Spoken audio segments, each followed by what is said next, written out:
Driver bas ini naik angin dengan penumpang si perakam ini, dan dia terus kena halau turun serta-merta dari bas ni. Apa dah jadi sebenarnya? Kenapa aku marah? Aku rekod. Kau Bisa, rekod bisa. poli kau boleh? Ya, boleh juga. Ni rekod poli kita panjang kan kita. Alah, ingat aku takut dengan kau punya rekod. Kau takut ke? Tak takut ke? Aku tak kisah. Kapal tukar yang boleh. Jangan bising. Jangan bising. Kau turun je lah. Banyak cakap bang kau ni. Turun. Dah aku tarik kau ni. Turun saja. Tak boleh. Apa? Abang aku cakap. Turun. Kenapa aku marah? Aku tarik abang kau ni. Turun. Kau nak capak aku Turun. Jangan aku marah. Turun. Turun. Turun. Boleh pegang ke? Boleh! Turun!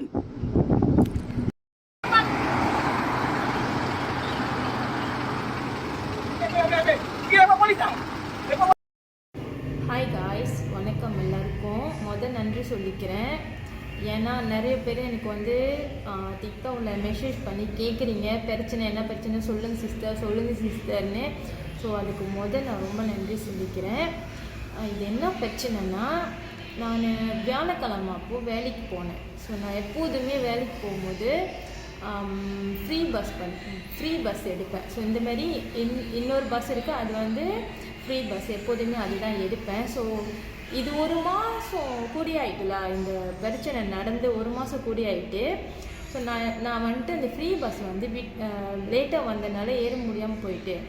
அப்போது இவர் வந்து அந்த bus எடுத்துகிட்டு வராரு. நான் அந்த பஸ்ஸில் ஏறுறேன். எனக்கு மணி ஆயிடுச்சு. ஸோ அதனால் இந்த பஸ்ஸில் ஏறுறேன்.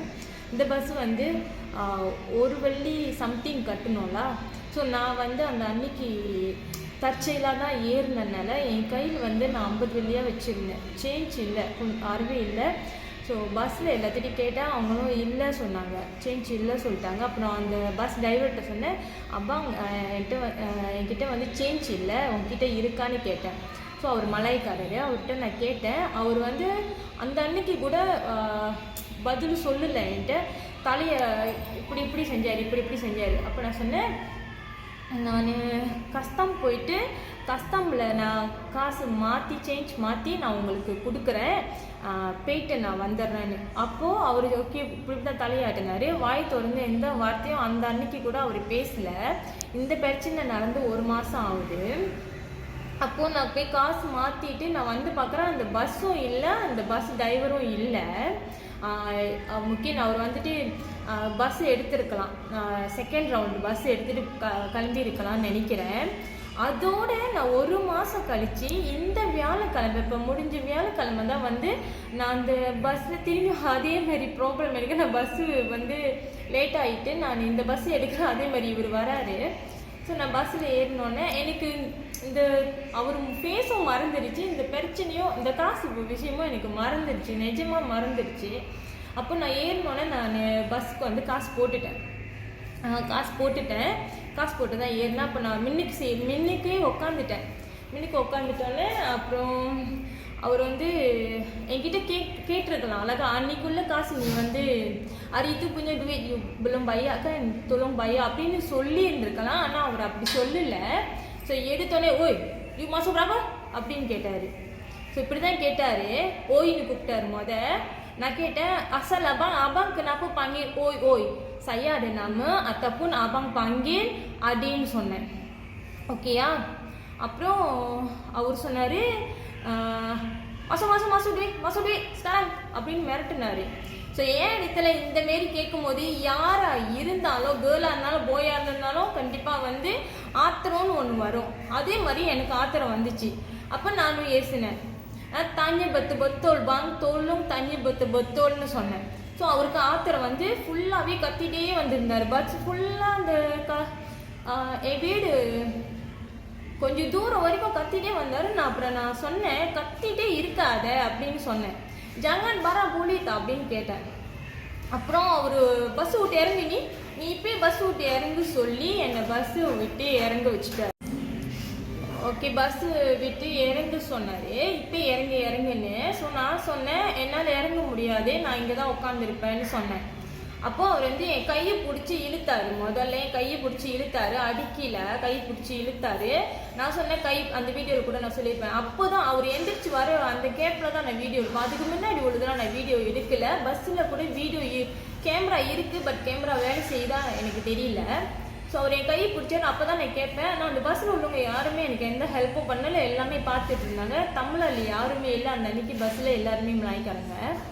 ஸோ என் கை பிடிச்சப்ப நான் சொன்னேன் கை பிடிக்காத சொல்லிட்டு, ஸோ அப்புறம் தான் நான் சொன்னேன் நான் ரிப்போர்ட் பண்ண போகிறேன் அப்படின்னா. அவர் சொன்ன பதில் வந்து நீ போய் ரிப்போர்ட் பண்ணிக்கோ, எனக்கு பயம் இல்லை. அப்போ போலீஸில் ரிப்போர்ட் பண்ணியும் ஒரு பிரயோஜனமும் இல்லை.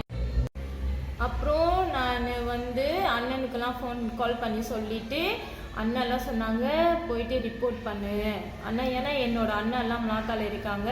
ஸோ நான் ரிப்போர்ட் பண்ண போனேன். ரிப்போர்ட் பண்ண இடத்துல போலீஸ்காரங்க ரிப்போர்ட் எடுத்தாங்க. நான் நான் எடுத்த வீடியோவையும் காட்டினேன். அப்புறம் அவங்க அந்த வீடியோ கூட ஃபுல்லாகவே பார்க்கல போலீஸ்காரங்க. ஒரு பொம்பளை லேடி பார்த்து முடிச்சுட்டு அவங்க எல்லாமே செஞ்சு முடிச்சுட்டு ரிப்போர்ட்லாம் எழுதி முடிச்சுட்டு என்ன சொன்னாங்கன்னா, இது ஒரு பிரச்சனையும் இல்லை, அவங்க வந்து ஒன்று அடிக்கல.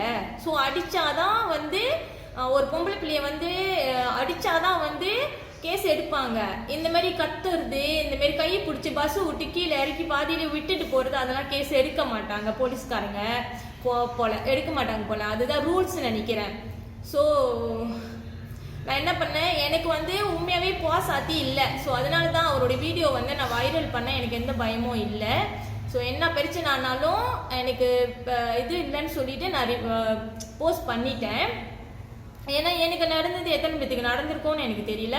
என்னமாரி யாரோ தைரியமாக இல்லாமல் வீடியோ அப்லோட் பண்ணாமல் இருந்திருக்கலாம். இதுக்கு மேலே இந்தமாரி யாராவது செஞ்சாங்கன்னா தயவு செய்து அப்லோட் பண்ணுங்க, எல்லாமே இது பண்ணுங்க. இந்தமாரி நம்ம விட்டுட்டு போகிறனால தான் அடுத்து இந்தமாரி பிரச்சனை வருது. ஒரு தமிழை பிள்ளைன்னா அவ்வளோ கேவலமாக போயிடுச்சு.